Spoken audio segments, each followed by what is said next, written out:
প্রায় ৪,০০০ বছর আগে পৃথিবীর অন্যতম প্রাচীন ও মহান সভ্যতা গড়ে উঠেছিল দুই নদীর দেশে, মেসোপটেমিয়ার উর্বর সমভূমিতে। সেই সভ্যতার নাম ব্যাবিলন। একটি ছোট শহর রাষ্ট্র থেকে শুরু হয়ে শক্তিশালী রাজত্বে পরিণত হওয়া এই সভ্যতা ইতিহাসের পৃষ্ঠায় চিরদিনের জন্য অমর হয়ে রয়েছে।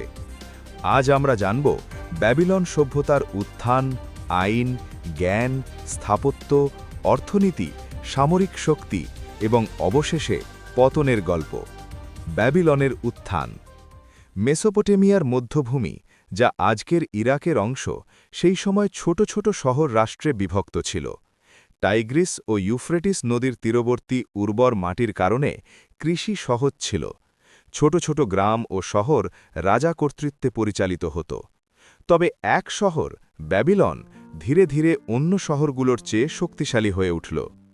প্রাথমিক ব্যাবিলনীয়রা ছিলেন কৃষক, কারিগর এবং বণিক। তারা নদীর বন্যার উপর ভিত্তি করে একটি উন্নত সেচ ব্যবস্থা তৈরি করেছিল। এই উন্নত কৃষি ব্যবস্থা তাদেরকে অন্যান্য শহর রাষ্ট্রের চেয়ে বেশি সমৃদ্ধ করেছে। ব্যাবিলনের প্রথম গুরুত্বপূর্ণ শাসকরা ছিলেন ছোট রাজা। তারা নিজেদের ক্ষমতা বিস্তৃত করার চেষ্টা করতেন। প্রায় খ্রিস্টপূর্ব 1894 সালে শহরটি প্রথম শক্তিশালী কেন্দ্র হিসেবে প্রতিষ্ঠিত হল। ব্যাবিলন নগরীর উজ্জ্বলতা ধীরে ধীরে চারপাশের এলাকায় ছড়িয়ে পড়ল। শহরের কেন্দ্র ছিল প্রাচীর ও দুর্গ, যা শত্রুদের প্রতিরোধে সাহায্য করত।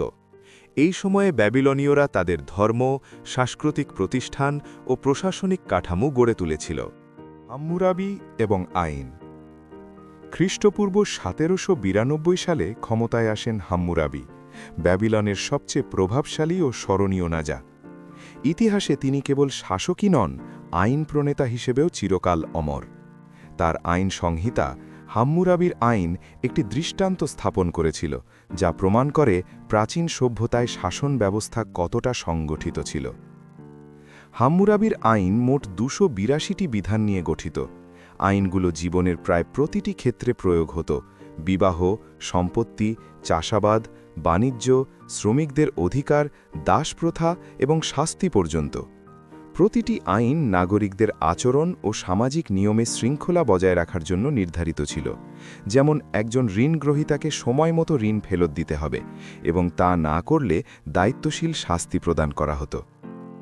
হাম্মুরাবি আইন শুধুমাত্র শাস্তি আর ন্যায়ের জন্য নয়, এটি ছিল একটি শিক্ষার মাধ্যমও। মানুষ বুঝতে পারত, যদি তারা সমাজের নিয়ম না মানে, ফলাফলের মুখোমুখি হতে হবে। বিশেষভাবে উল্লেখযোগ্য হল চোখের বদলে চোখ, দাঁতের বদলে দাঁত নীতি। এটি প্রথমে কঠোর মনে হলেও মূল উদ্দেশ্য ছিল সমতা ও ন্যায় নিশ্চিত করা। বাণিজ্যিক আইনের মাধ্যমে ব্যবসায়ীরা সুরক্ষিত থাকত। চুক্তি লঙ্ঘন, প্রতারণা বা অন্যায়ের ক্ষেত্রে আইন প্রয়োগ হতো। কৃষকদের ক্ষেত্রেও আইন প্রযোজ্য ছিল। যদি কেউ নদী সেচ ব্যবস্থার নিয়ম না মানত, জরিমানা বা শাস্তি দেওয়া হতো। হাম্মুরাবির আইন ছিল সেই যুগের সামাজিক চুক্তি, যা সভ্যতা টিকে থাকতে সাহায্য করেছিল। হাম্মুরাবির আইন কেবল ব্যাবিলনের জন্য নয়, সমগ্র মানব সভ্যতার জন্য দৃষ্টান্ত।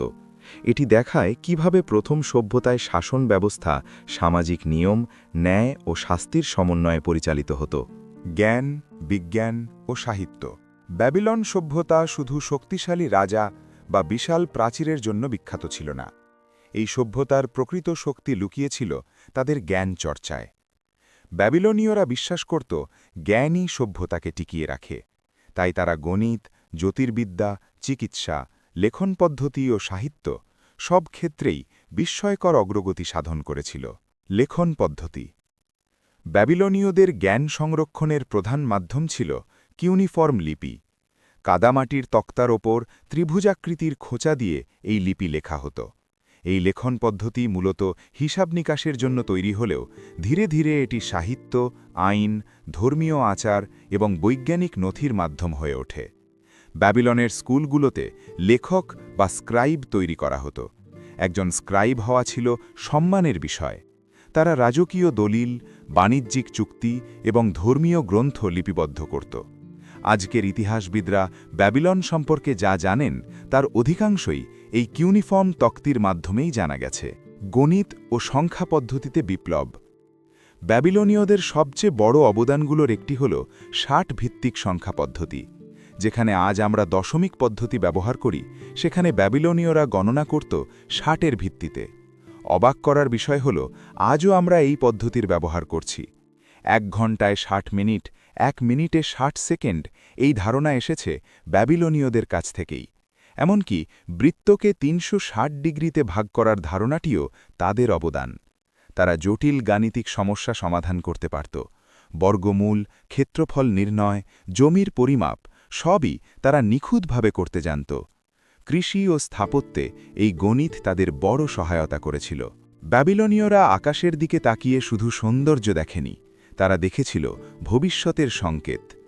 জ্যোতির্বিদ্যা ছিল তাদের কাছে বিজ্ঞান ও ধর্মের সংমিশ্রণ।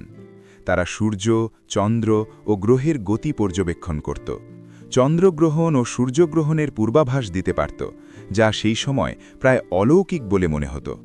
এই জ্ঞান রাজাদের জন্য অত্যন্ত গুরুত্বপূর্ণ ছিল, কারণ যুদ্ধ, উৎসব বা সিদ্ধান্ত নেওয়ার সময় তারা আকাশের সংকেতের উপর নির্ভর করত।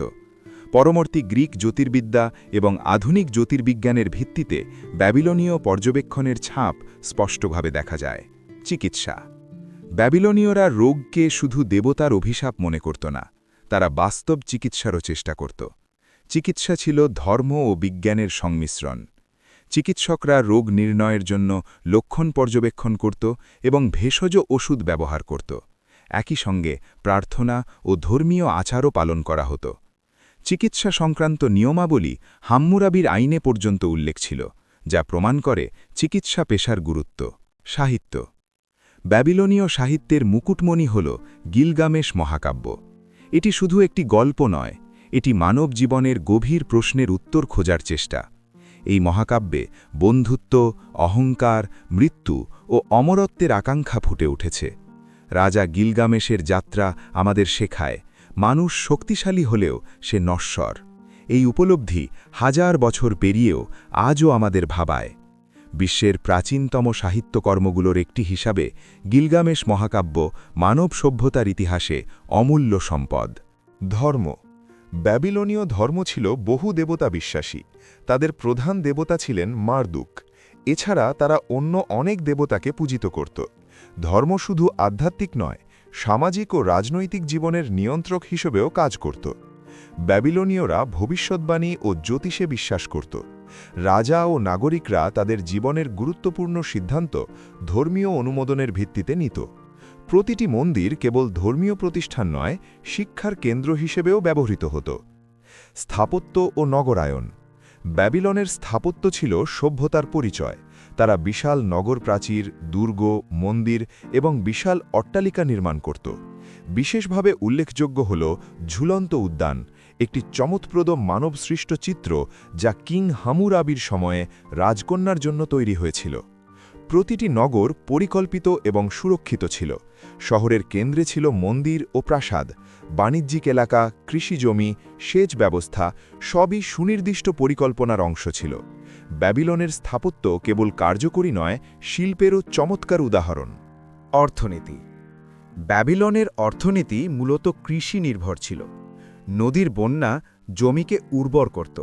শস্য, জিত, গম ও খাদ্যদ্রব্য উৎপাদন প্রধান অর্থনীতি গড়ে তুলত। এছাড়া বাণিজ্য ও কারুশিল্পেও সমৃদ্ধ ছিল। ব্যাবিলনের বণিকরা পার্শ্ববর্তী অঞ্চলের সঙ্গে বাণিজ্য করত। ধাতু, মৃৎশিল্প, কাপড়, দারুচিনি ও মূল্যবান রত্নের ব্যবসা ছিল। অর্থনীতির শক্তি রাজা ও রাজতন্ত্রকে আরও শক্তিশালী করেছিল। যুদ্ধ ও সাম্রাজ্য। ব্যাবিলনীয় সভ্যতার শক্তি শুধু আইন বা জ্ঞানেই সীমাবদ্ধ ছিল না, তাদের সামরিক ক্ষমতাও ছিল বিস্ময়কর। ব্যাবিলনের সৈন্যরা কেবল আত্মরক্ষায় নয়, সাম্রাজ্য সম্প্রসারণেও সক্ষম ছিল। হামুরাবির অধীনে ব্যাবিলন সর্বাধিক শক্তিশালী সাম্রাজ্য গড়ে তোলে। সৈন্যরা বিভিন্ন ধাতব অস্ত্র, ধনুক, তীর, তরোয়াল ব্যবহার করত। এছাড়া দুর্গ ও প্রাচীর নির্মাণে তারা দারুণ দক্ষ ছিল। যুদ্ধের কৌশল, শত্রু শহরের অবরোধ এবং কূটনীতি সবই তাদের বিজয়ে গুরুত্বপূর্ণ ভূমিকা রেখেছিল। হামুরাবির সময় ব্যাবিলন প্রায় সকল প্রতিবেশী শহর রাষ্ট্রকে নিজেদের অধীনে আনে।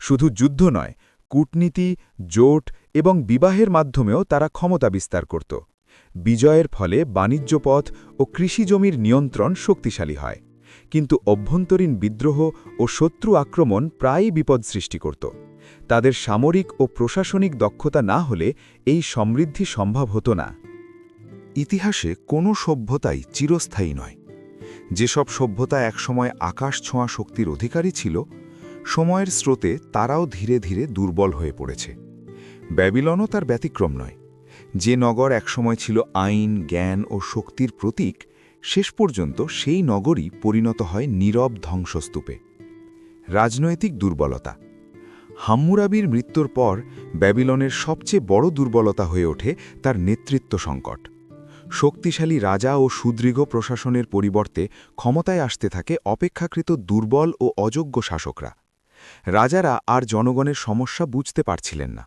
প্রশাসনে দুর্নীতি বাড়তে থাকে কর বৃদ্ধি পায় কিন্তু সাধারণ মানুষের জীবনমান উন্নত হয় না ফলে জনগণের মধ্যে ক্ষোভ জন্ম নেয় এক সময়ের ঐক্যবদ্ধ সমাজ ধীরে ধীরে বিভক্ত হয়ে পড়ে ধনী ও গরিব শাসক ও শাসিতের মধ্যে গভীর ফাটল সৃষ্টি হয় সামরিক দুর্বলতা একসময় যে ব্যাবিলনের প্রাচীর শত্রুদের আতঙ্কিত করত সময়ের সাথে সাথে তা রক্ষণাবেক্ষণের অভাবে দুর্বল হয়ে পড়ে সৈন্য সংখ্যা কমে যায় যুদ্ধ প্রশিক্ষণ আগের মতো আর কঠোর থাকে না নতুন অস্ত্র ও কৌশলের সঙ্গে তাল মিলিয়ে ব্যাবিলনের সেনাবাহিনী আধুনিক হতে পারেনি বিদেশি শক্তির উত্থান ও পারস্যের হুমকি ব্যাবিলন যখন অভ্যন্তরীণ সংকটে জর্জরিত তখনই ইতিহাসের মঞ্চে আবির্ভূত হন এক নতুন শক্তি পারস্য পারস্যের সম্রাট সাইরাস দ্য গ্রেট ছিলেন কেবল একজন বিজেতা নন তিনি ছিলেন একজন দূরদর্শী কৌশলবিদ তিনি জানতেন শক্ত প্রাচীর ভাঙার চেয়ে মানুষের মন জয় করাই শ্রেয় খ্রিস্টপূর্ব ৫২৯ সালে ইতিহাসের এক নাটকীয় অধ্যায় রচিত হয় পারস্য বাহিনী ব্যাবিলনের দিকে অগ্রসর হয় কিন্তু আশ্চর্যের বিষয় ব্যাবিলনে তেমন কোনো প্রতিরোধই গড়ে ওঠেনি অনেক ঐতিহাসিকের মতে ব্যাবিলনের জনগণ নিজেরাই পারস্য বাহিনীকে স্বাগত জানিয়েছিল কারণ তারা ব্যাবিলনীয় শাসকদের ওপর আস্থা হারিয়ে ফেলেছিল এইভাবেই প্রায় কোনো রক্তপাত ছাড়াই এক মহান সভ্যতার রাজনৈতিক স্বাধীনতার অবসান ঘটে পতনের পরেও ব্যাবিলনের উত্তরাধিকার ব্যাবিলন ধ্বংস হয়েছে কিন্তু ব্যাবিলন হারিয়ে যায়নি তার ইট পাথর ভেঙে পড়েছে কিন্তু তার জ্ঞান আজও আমাদের সময়ের প্রতিটি ঘণ্টা প্রতিটি আইনের ধারা আর প্রতিটি সভ্য রাষ্ট্রের কাঠামোতে বেঁচে আছে ব্যাবিলন সভ্যতা আমাদের শেখায় কিভাবে কৃষি বিজ্ঞান আইন ধর্ম স্থাপত্য এবং বাণিজ্য একত্রিত হয়ে একটি মহান সভ্যতা গঠন করতে পারে সভ্যতার উত্থান শৃঙ্খলা জ্ঞানচর্চা এবং পতন সবই আমাদের ইতিহাসের অংশ ব্যাবিলনের গল্প শুধু অতীত নয় এটি আমাদের ভবিষ্যতের শিক্ষাও দেয় এই ছিল ব্যাবিলন সভ্যতার ইতিহাস আইন বিজ্ঞান এবং পতনের গল্প যদি ভিডিওটি পছন্দ হয় লাইক দিন সাবস্ক্রাইব করুন এবং কমেন্টে আপনার মতামত জানান